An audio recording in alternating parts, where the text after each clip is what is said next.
दिलचस्प और अजीब मंजरनामे में चीन में 8 साल का लड़का अपने स्कूल के बच्चों की आवाज सुनकर 55 दिनों के बाद कोमा से बाहर आ गया। वस्ती चीन में 8 साल का बच्चा जिसने कोमा में 55 दिन गुजारे थे, जब इसे हम जमातियों की वीडियोस दिखाई गई तो वो आवाज सुनकर होश में आ गया।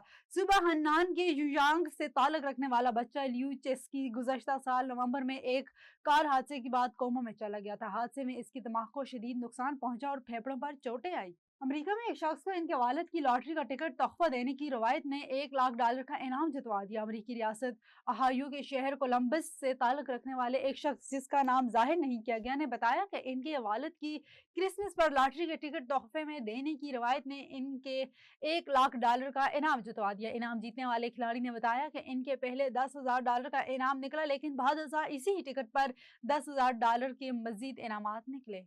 अमेरिका के एक कम उम्र लड़के ने पेंडालू, जिसको एक खिलौना कहा जाता है, इस्तेमाल करते हुए गिनीज वर्ल्ड रिकॉर्ड कायम कर दिया है। अमेरिकी रियासत विस्कॉन्सिन से ताल्लुक रखने वाला 11 साल सेल हंटर ने पेंडालू का इस्तेमाल करते हुए 30 सेकंड के अंदर 51 चक्कर मुकम्मल किए और अंडर 16 कैटेगरी में रिकॉर्ड कायम कर दिया।